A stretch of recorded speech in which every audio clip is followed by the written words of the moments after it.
Hey guys, it's me, Anna. I know it's been a hot minute since I've made a video, and I think it's actually been a while since Ivy has too. She's lacking Wi-Fi, and I just got done with a semester of school, and I just kind of suck at life outside of school and work, so I'm making a video now. But anyway, recently I'll talk to you about a book that I'm partway through and another one I'm going to start right after. I think it shouldn't take me more than a week to freaking finish these because they are written by the king of horror.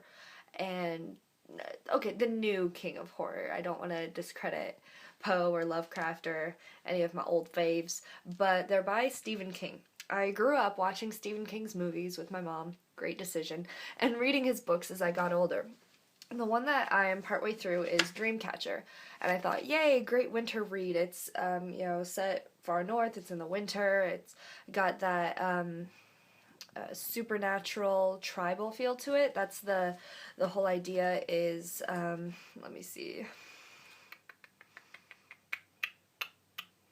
It's set in Maine. That's what I was looking for. It's set in Maine in the woods, and they encounter some possessive spirits, a lot of stuff like that. And I like the books like these because while running the risk of kind of cultural appropriation. White authors kind of have kind of do that on accident, but there's also that element of spirituality and history that you guys that have seen my videos, you know how much I love history, and that adds a certain extra element of horror to a horror novel because it's stuff that actually, like legends that have been passed down for years, for hundreds of years, generation to generation, and it adds that little element of reality.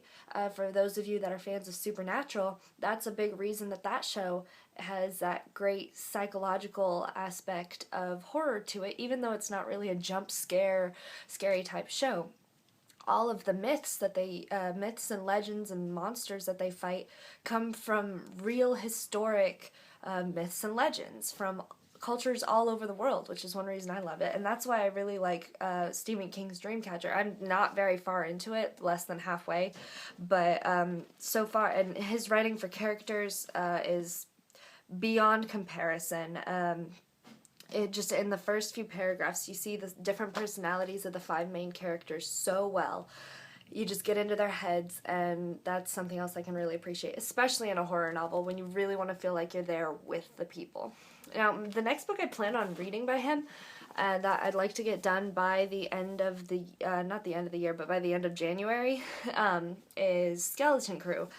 And this, I don't know when it came out, but since I got it thrift shopping, on the cover it describes Stephen King as the author of It, which is like a really early book for him, but one of his most famous, obviously, a film adaptation. I don't think there's a film adaptation of either of these books. I didn't research it before I said that, so let me know if I'm wrong, but I don't think there is, which is why I know nothing about them. But Skeleton Crew has that, like, the monster, it's a monster in the mist, book. It's let's see, there's satanic possession, a toy being possessed,